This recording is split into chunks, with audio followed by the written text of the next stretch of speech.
Bueno, buenas noches, que Dios os bendiga. Dios te bendiga, David. Lo hago tarde porque si no, nunca los hago. Si no, nunca los hago, la verdad. Dios te bendiga, Josué. Espero que el móvil de mi hijo no se apague, porque a veces falla, pero si se apaga, bueno, intento encenderlo y seguir con el estudio. Tengo que hacerlo así de tarde, sé que así no se conecta gente en directo y es normal, pero como digo algunas veces cuando hago directos tan tarde, me da igual que no se conecten ahora, porque se queda grabado y lo ven en diferido y ya está. Ya sabéis que hace un tiempo, no sé si un mes, dije que iba a dar algunos estudios de cristología porque veo que se habla poco de Cristo y nosotros somos cristianos y lastimosamente se habla poco de Cristo, ¿vale? Entonces voy a dar estudios de cristología. Este es el tema número 2 y es la encarnación de Cristo. En el primer tema era la persistencia y la eternidad de Cristo, por el asunto de que el primer concilio de Cristología se hablaba de que Cristo no era eterno ni que en cierta manera era Dios, pero esa es la tercera parte de esta serie de Cristología. La primera parte fue eternidad y persistencia y hoy el segundo tema es la encarnación de Cristo. Hay gente que le resulta algo no problemático el decir que Cristo no sea carne, ¿vale? Y el hecho de que no sea problemático hoy día no quiere decir que en su tiempo históricamente sí produjo muchos problemas, ¿vale? Muchos problemas produjo. Y es por esta razón que se daron estos estudios en los concilios. No más quisiera yo llegar a los estudios de los concilios. Los concilios de la Iglesia fueron muy potentes teológicamente hablando, y no queremos decir que ninguno de los concilios establezcan lo que es la verdad absoluta, no. Pero en ellos se habló mucho de lo que tenía que ver con la verdad de Dios. Hay cosas que rechazamos, evidentemente, pero otras las recibimos. ¿Cuáles recibimos? Las que son bíblicas. ¿Cuáles rechazamos? Las que no están en la palabra de Dios, punto. Nuestra doctrina es conciliar hasta cierto punto. Y simplemente es eso, amén. ¿Os acordáis que en el primer estudio dije que en el primer concilio sobre todo se hizo el primer concilio de Nicea, el cristológico, para refutar las doctrinas de Arrio? José Carlos Alpizar, Dios te bendiga. Para refutar las doctrinas de Arrio. Isidro, buenas noches, Dios te bendiga. Y hubo otro concilio, Constantinopla I, porque hubo unos cuantos concilios en Constantinopla, el del año 381 especialmente, que se hizo para refutar esta doctrina que vamos a hablar hoy en contra de los herejes, ¿vale? Cristo siendo Dios se hizo hombre. Algunos decían que no se hizo hombre, ¿vale? Y esto no es una locura, es algo que decían categóricamente. Siendo este hombre no dejó de lado ninguno de sus atributos, como el Colosenses 2.9 dice, en él habita corporalmente toda la plenitud de la deidad. La palabra plenitud ya sabéis que significa completamente, o sea que la idea del verso es que dos veces dice toda y completamente la plenitud de Dios está en Cristo. Una de las razones del segundo concilio, como os he dicho, concilio de Constantinopla I, año 381 después de Cristo, fue refutar la posición de Apolinar.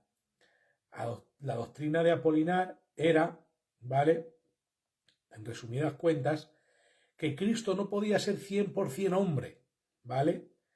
Y de aquí nacieron muchas de las discusiones que hoy hablamos, ¿vale? Que toca la parte de la filosofía cristológica. Que Cristo no es 100% hombre, que no es hombre 100%, y como si él fuese hombre 100%, podría haber pecado, decía Apolinar, que tendríamos un grave problema. Este era el pensamiento de Apolinar, y de ahí salió que Cristo no tenía espíritu humano. De ahí salió de los pensamientos de Apolinar, ¿vale? Él no quería establecer una doctrina herégica, pero sin darse cuenta, pues la promovió. Y esto es un pensamiento filosófico, claro, y a la par que filosófico es antibíblico.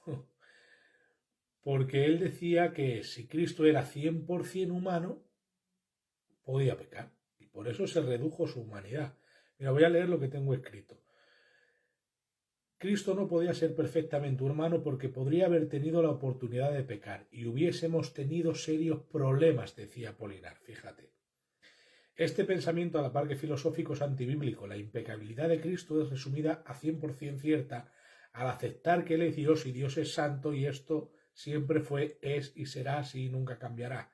Lo que le impulsó bajo un pensamiento filosófico apolinar a pensar en una humanidad reducida de Cristo fue el pensar que si hubiera sido perfectamente humano, éste habría podido pecar. Así que antes de afirmar posiciones en cuanto a la impecabilidad de Cristo, primero piensa por qué esto se hizo una doctrina fundamentalista orada en el Concilio de Constantinopla I. Apolinar sí creía en Cristo como perfecto Dios, pero no como perfecto hombre, sino que creía en una humanidad reducida, la cual no era 100% humana. Todo lo que aquí estoy leyendo son, ya sabéis que es mi escrito. Yo muy pocas veces me preparo nada, pero estos estudios sí me los apunté en el 2016. Son escritos del 2016 y si alguien los quiere se los paso. A veces tienen errores hasta en los versos y los corrijo, porque son del 2016 y los hice rápido, la verdad. Ya sabéis que no me gusta apuntar prácticamente nada y esto sí le he apuntado, ¿vale? Ahora, no solo Apolinar, en los primeros siglos había más herejes, ¿vale? Todos de ramas gnósticas, la mayoría, por no decir todo, cambiemos la palabra todos por mayoría. La mayoría de ramas gnósticas. Y los gnósticos del primer siglo decían que Cristo era un eón, era una aparición, pero no era realmente materia al 100%. Ellos decían que era una especie de fantasma. Ellos hablaban de las jerarquías divinas, ¿vale? Y que había dioses mayores y dioses menores. Eso es filosofía griega pura. Los gnósticos nacen de los griegos. El gnosticismo viene de la filosofía griega. Y los gnósticos decían que Cristo no era 100% humano, sino que Él era un Dios superior allá arriba, ¿vale? Y que estaba bien relacionado con la divinidad espiritual. Ahora, la materia ellos decían que era impura, entonces Dios no podía relacionarse directamente con nosotros y utilizaba intermediarios. Ellos dicen que el Dios supremo no se comunica con nosotros, que utiliza intermediarios. Bien, pues ellos pensaban que Cristo era una forma de estos intermediarios, ¿vale? Pero ¿en qué sentido lo decían? Ellos decían que un Dios tan puro y santo fue degradándose de valor y de cercanía a lo puramente divino y santo, fue degradándose hasta que pudo cohabitar con la materia en la tierra. Y estos decían que era un fantasma, estos... Dios te bendiga, Gedeón. Se nota que tiene sueño. Me dice guapo. Pues, entonces, los gnósticos creían que él era un eón, una emanación de Dios, menor a Dios, que se fue degradando hasta que siendo algo un poquito alejado de lo tremendamente supremo, divino y puro, se pudo mezclar con lo impuro de la materia. ¿Vale? Porque ellos decían que la materia era impura. Y ellos decían que era una especie de fantasma apoyándose en versos bíblicos. Juan 6:19, que dice que andaba por encima del mar, lo dice la Biblia. Estaban los discípulos en el mar, ya sabéis, la gran tormenta y Cristo andando por el mar, y date cuenta que hasta los discípulos pensaban que era un fantasma. Pues ellos dicen que no es que pensasen los discípulos que era un fantasma, es que lo era.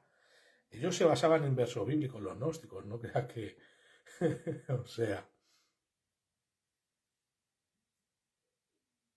cuando alguien me dice, Roberto, practicando mucho, si no practicas se te olvida todo. Esta rama del gnosticismo también, o una rama parecida, son los docetas, ¿vale? Porque al igual que lo que la filosofía gnóstica, los docetas es una rama gnóstica también, que dicen que como podía traspasar las paredes, como Juan 20:26 dice, Pues él era un fantasma, andaba sobre el mar y traspasaba paredes. ¿Qué era? Un fantasma, no puede hacer un humano normal eso. Eso es lo que decían estos gnósticos. Porque la Biblia dice que estando los discípulos reunidos, él se presentó en medio de ellos estando cerradas las puertas. Entonces dice, ¿por dónde pasó? Traspasó las paredes. Era un fantasma. Esa es la filosofía griega. Y esta rama también se conoce como los docetas, que ellos niegan la encarnación de Cristo. Ellos niegan la encarnación de Cristo. ¿Verdad, Daniel? Por esa regla Pedro también era un fantasma, ¿verdad? Pero bueno, a los gnósticos les valía para sujetarse en esto. Y ellos niegan la encarnación de Cristo. Por eso verás que el libro de Juan y las cartas de Juan enfatizan la encarnación de Cristo en muchas maneras, ¿vale? Luego cuando veamos características humanas en Cristo, muchas de ellas están puestas en el libro de Juan, que luego vamos a ir tocando versos. Por eso dice la Biblia, todo aquel espíritu que niega que Jesucristo ha venido en carne es anticristo. Recordáis que nosotros de pequeño a los demonios, a los que decíamos que estaban poseídos, decíamos, oh, está poseído, no puede decir Jesucristo ha venido en carne. Bueno, probad los espíritus, todo espíritu que no dice que Jesús ha venido en carne es anticristo. Eso es el espíritu del anticristo. No se refiere a que quien no dice eso está poseído, ¿sabes? Pero nosotros de pequeños lo utilizábamos la mayoría. Yo recuerdo haber ido donde gente y decirle, a ver, repite, Cristo vino manifestado en carne. Si no lo decía, estaba poseído, ¿no? Y todos muertos de miedo, oh, está poseída, y nos íbamos. Y resulta que no, que lo que se refiere es que los gnósticos enseñaban que Cristo no había venido en carne y, por lo tanto, el que no enseñaba eso era un anticristo. El que no enseñaba que había venido en carne era anticristo. Ahora, Juan 1.14 dice que aquel verbo se hizo carne. ¿Por qué enfatiza eso? Y que ese verbo es Dios, porque ellos no pensaban ni que era Dios ni que era carne, sino un fantasma, un eón, un Dios menor, una emanación de Dios. También de ahí textos tan significativos como Primera de Juan 1.1, que dice, lo que era desde el principio, lo que hemos oído, lo que hemos visto con nuestros ojos, lo que hemos contemplado y palparon nuestras manos tocante al verbo de vida. ¿Por qué dice eso tan enfáticamente? Como diciendo, nosotros le toquemos, porque ellos decían que Cristo era una especie de fantasma. Entonces, los apóstoles les decían, no, nosotros le hemos visto, le hemos oído y hemos palpado su cuerpo, Él está ahí, Él era de carne. Y por eso, un credo de la iglesia primitiva, por si a alguno esto se le salta, porque claro, no podemos saberlo todo, es normal, a mí se me saltan 50.000 cosas. ¿Recordáis el verso de 1 de Timoteo 3:16? E indiscutiblemente grande es el misterio de la piedad. Él, Dios, Cristo, fue manifestado en carne, justificado en el Espíritu, visto de los ángeles, predicado a los gentiles, creído en el mundo, recibido arriba en gloria. Esto es un credo de la iglesia primitiva. Esto se citaba en las iglesias como credo, ¿vale? En la iglesia primitiva. Y lo primero que dice, grande es el misterio de la piedad, nadie lo puede comprender. Y lo segundo que dice es, Él fue manifestado en carne. ¿Por qué se hizo un credo? Porque había unas sectas que rodeaban la iglesia primitiva que decían que era un fantasma, una emanación de Dios, un eón, un Dios menor. Y por eso la Biblia enfatiza tanto que Él fue hecho carne. Cristo fue hecho carne. La humanidad de Cristo es una doctrina bien explicada en el Nuevo Testamento y anunciada en el Antiguo Testamento de manera directa y firme. El nacimiento virginal, que Cristo ha nacido de una virgen, también fue puesto en tela de juicio. Hasta hoy día, esa rama, que es los ebionitas, hasta hoy día esa rama todavía está encarnada en los famosos judaizantes. Ellos dicen que Cristo es hijo biológico de José, ¿vale? Y que Mateo capítulo 1 y 2, que son los dos capítulos con Lucas 1 y 2, esos dos capítulos de Mateo y de Lucas son los 4 capítulos de la Biblia que mejor relatan su nacimiento milagroso y su genealogía judaica, sobre todo, y ellos dicen que fueron añadidos. ¿De dónde nace esto? De los ebionitas. Entonces, en la historia de los concilios tenemos mucho que mirar y aprender de ello, ¿verdad? Todo esto lo puedes ver en las discusiones históricas. El nacimiento virginal también fue puesto en tela de juicio por los herejes llamados ebionitas de los primeros siglos, los cuales decían que Jesús era hijo de José y María. Afirmaban que Jesús era humano, pero no era Dios, lo cual hablaremos después, porque en el siguiente estudio, el tercero es la deidad de Cristo. Pero su nacimiento original es una doctrina la cual es anunciada y evidenciada en ambos testamentos. Su nacimiento es anunciado en Génesis, en el Antiguo Testamento. Génesis 3:15, la simiente de la mujer es Cristo. En Génesis 22:18, la simiente de Abraham es Cristo, como dice Gálatas 3:16.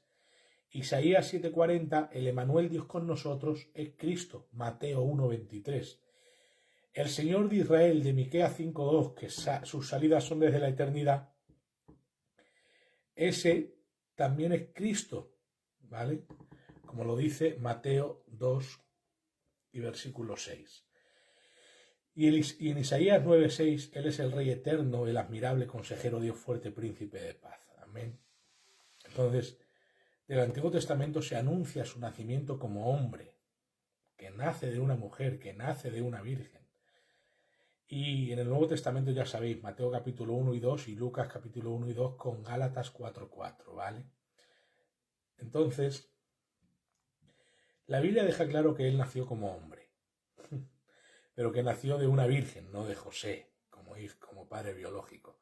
Entonces los ebionitas a lo largo de la historia han querido borrar el capítulo 1 y 2 de Mateo y 1 y 2 de Lucas. Hay un nuevo evangelio de Mateo en el año 1200 por un judío que quita esos dos capítulos y se hace su propio evangelio de Mateo. Y eso nace de la rama de los ebionitas. Ahora, Jesús crecía en estatura y sabiduría como todos los hombres, tuvo un desarrollo humano. Lucas 2:40, 42 y 52 dice que él crecía en estatura y en sabiduría como cualquier hombre. Pues él era 100% hombre. Y experimentó toda clase de situaciones humanas, excepto el pecado. El pecado no lo experimentó. En Mateo dice la Biblia que él tenía hambre, Mateo capítulo 4, verso 2. En Juan 4:6 nos dice que él estaba cansado. En Mateo 8:24 dice la Biblia que él dormía. En Juan 19:28 dijo, tengo sed. En Mateo 4:1 él fue tentado por el diablo. Isaías 53:4 y 5 nos habla de su dolor y sufrimiento, el cual vimos en el Gólgota. En Mateo 26:38 Jesús dice que su alma está angustiada y triste hasta la muerte. Primera de Corintios 15:3 dice que él murió como un hombre. Y Jesús se refería a sí mismo como hombre. Este verso sí lo quiero leer despacito porque me encanta este verso. Me encanta lo que dice Cristo y cómo lo dice. Juan 8:40 dijo Cristo, pero ahora procuráis matarme a mí, hombre que os he hablado la verdad, la cual he oído de Dios. ¿No hizo esto Abraham? Es una pregunta o una afirmación. Eso es difícil de saber en este momento. O sea, él se refiere a sí mismo como hombre, hombre que os he hablado la verdad. Él no dijo soy un fantasma, él se presentó como un hombre. Y él se hizo hombre por toda la eternidad.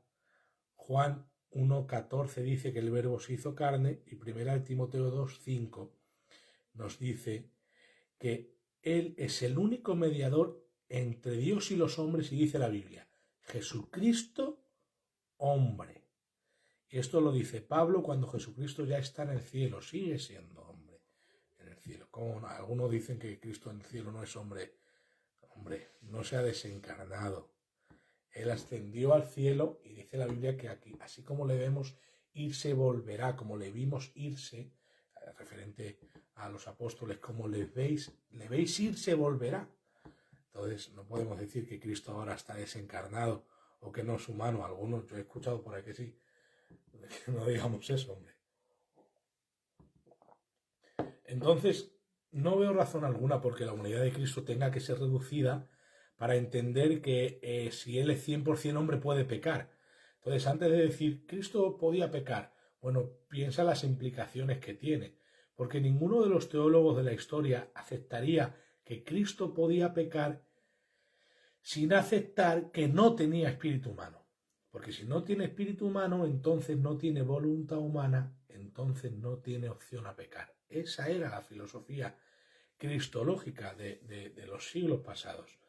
¿Vale? Si no tenía espíritu humano, por lo tanto no era de naturaleza 100% humana y no tenía voluntad humana para poder obtener la opción de desobedecer. Entonces, de ahí se habló en el Concilio de Éfeso un poquito más adelante de la unión hipostática, que es la unión de la naturaleza divina y la humana, 100% naturaleza humana, con espíritu, alma y cuerpo humano y con voluntad humana, ¿vale? Sometida perfectamente a la divina y sin hacer nada en contraposición o rebeldía a la voluntad divina. Y de ahí se habló ya más adelante de la doble voluntad de Cristo. Entonces, todo es una cola de doctrinas que si rompes una, en la iglesia antigua te dirían hereje. Hoy se puede discutir cualquiera, yo tengo mis convicciones y hasta ahora, hasta lo que he mirado y estudiado, no voy a cambiar en esas posiciones, acaso que se me muestre que lógicamente, filosóficamente y bíblicamente estoy equivocado. Y si se me mostrase, pues gloria a Dios, porque yo soy hombre y me tengo que equivocar 50.000 veces. Y entonces aceptaría la verdad. Pero mientras no hablen de filosofía, Biblia, lógica, historia y antropología de manera correcta, no voy a cambiar de posición. Yo sé lo que creo hasta ahora y no es que los concilios lo enseñen así, por eso lo crea. Es que la Biblia lo enseña. Él no tenía que vencer el pecado siendo hombre y tener que vencerlo al margen de que es santo, no. Él lo vencía porque es santo. La Biblia dice en Lucas 1:35, el santo ser que nacerá, pero sabéis que en el griego dice lo santo que nacerá. Él es por naturaleza santo y él es inmutable, no va a cambiar de ser santo. Por eso no había posibilidad de pecar. Ahora, la necesidad de su encarnación es muy importante. Por eso es que los gnósticos querían contradecir esta doctrina de la encarnación. No es porque fuese una locura suya filosófica, es porque el diablo ha participado mucho de las filosofías para torcer la verdad bíblica. A veces las filosofías han aportado verdades y otras veces confusiones. Y eso es una verdad como una casa. En este caso, confusión y herejía. Tuvo que participar de carne y sangre por el hecho de que no ha ofrecido la redención del mundo futura a los ángeles, dice la Biblia. Que esto lo leemos en el capítulo 2 de Hebreos. Él nos ha dado por heredad la tierra. ¿A quién? A los hombres, no a los ángeles. Por esto Dios nos socorrió a los ángeles, lo dice Hebreo. Pero mira, vamos a leerlo en Hebreos capítulo 2. Quiero leer desde el 14, aunque si leemos todo el capítulo nos enteramos mucho más, pero bueno. Arriba podemos ver que Cristo no vino a socorrer a los ángeles y que como no ha dado el mundo y la heredad futura a los ángeles, por tanto que se le ha dado a los hombres, Dios te bendiga, Antonio, siempre duermo muy tarde.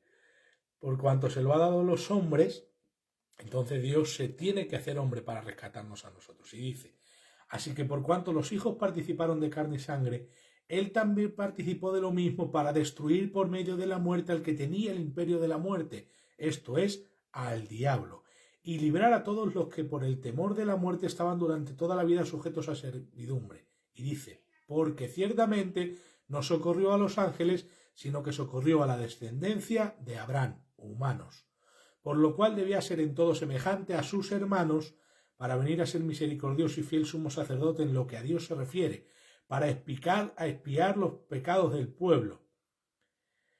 Pues en cuanto él mismo padeció siendo tentado, es poderoso para socorrer a los que son tentados. Entonces él tenía que sufrir nuestras debilidades para poder compadecerse de nuestras debilidades. Por eso dice la Biblia que como los hijos participaron de carne y sangre, él también participó de lo mismo, ¿vale? Y la Biblia dice que fue para destruir el imperio de la muerte, esto es al diablo, como dice Juan capítulo 3, verso 8, primera de Juan. Llegas un poco tarde, pero luego te lo ves, Cristian. Que Dios te bendiga, Antonio. para deshacer las obras del diablo. Para esto apareció el Hijo de Dios, para deshacer las obras del diablo. Y para ser nuestro sumo sacerdote debía de ser hombre, porque tal sumo sacerdote nos convenía, santo, inocente, sin mancha, apartado de los pecadores y hecho más sublime que los cielos, que no tiene necesidad cada día como aquellos sumos sacerdotes de ofrecer primeros sacrificios por sus propios pecados. Date cuenta que la encarnación de Cristo estaba lidiada en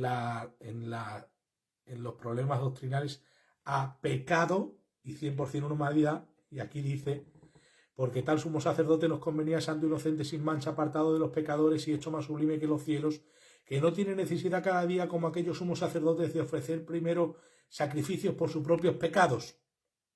Apolinar veía este peligro. Si fuese 100% humano, había podido pecar. No era así, Apolinar. Mi pobrecito le tacharon de hereje. Sus razones tuvieron, aunque él no quería enseñar esa herejía, pero luego la llevaron al extremo. Y luego por los del pueblo, porque esto lo hizo una vez para siempre, ofreciéndose a sí mismo, porque la ley constituye sumos sacerdotes a débiles hombres, pero la palabra del juramento posterior a la ley al Hijo, hecho perfecto para siempre. El Hijo es hombre, pero no un débil hombre. Y este hombre debía ser nuestra propiciación, a quien Dios puso como propiciación por medio de la fe en su sangre. ¿Recordáis? Participación de sangre y carne. Si no tienes sangre, no puedes expiar los pecados del pueblo para satisfacer su justicia. Para manifestar su justicia a causa de haber pasado por alto en su paciencia los pecados pasados. Romanos 3:25. En esto consiste el amor, no en que nosotros hayamos amado a Dios, sino en que Él nos amó a nosotros y envió a su Hijo en propiciación por nuestro pecado. Primera de Juan 4:10. Y Él es la propiciación por nuestros pecados, y no solamente por los nuestros, sino por los de todo el mundo, con perdón de los calvinistas. Primera de Juan 2:2. Él ha mostrado cuál es el hombre ideal para Dios y debemos seguir sus pisadas. Primera de Pedro 2:21 dice, pues para esto fuisteis llamados, porque también Cristo padeció por nosotros, dejándonos ejemplo para que sigáis sus pisadas. Si Él no es hombre, ¿qué ejemplo nos deja a nosotros? No nos deja ningún ejemplo si no es hombre. Pero Él fue el hombre a 100%, y las filosofías de la historia han querido destruir una cristología bíblica.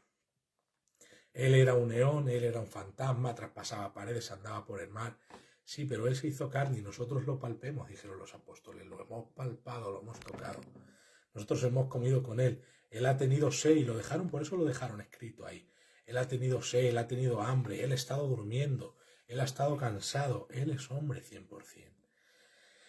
Y eso de que no tenía espíritu humano, la Biblia dice que en su espíritu a veces sintió tristeza, en su espíritu se compungió, en su espíritu sabía lo que otros estaban pensando por intuición espiritual humana, ¿vale?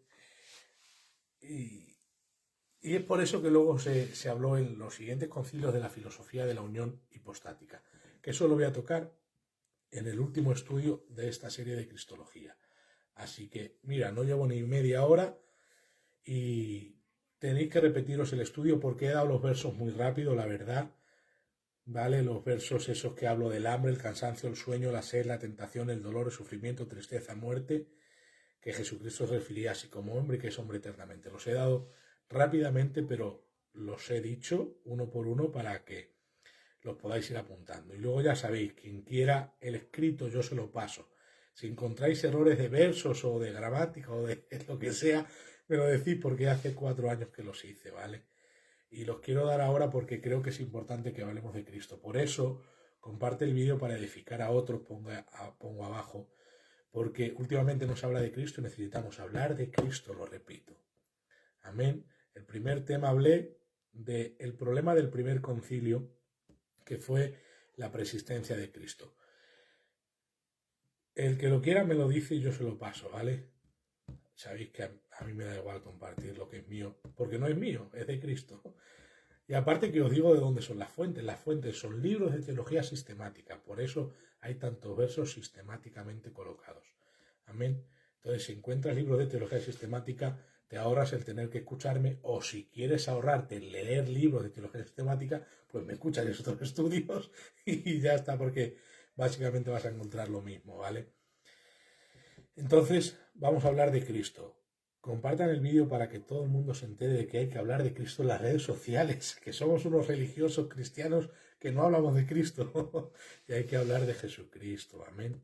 Así que si en los estudios tenéis preguntas también las lanzáis, que a mí me da igual.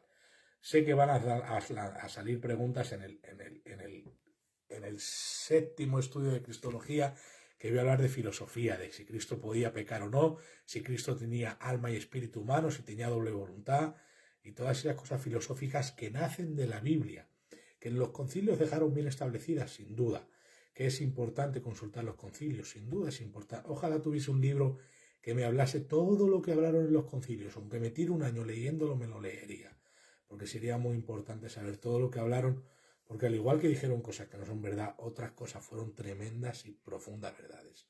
Amén.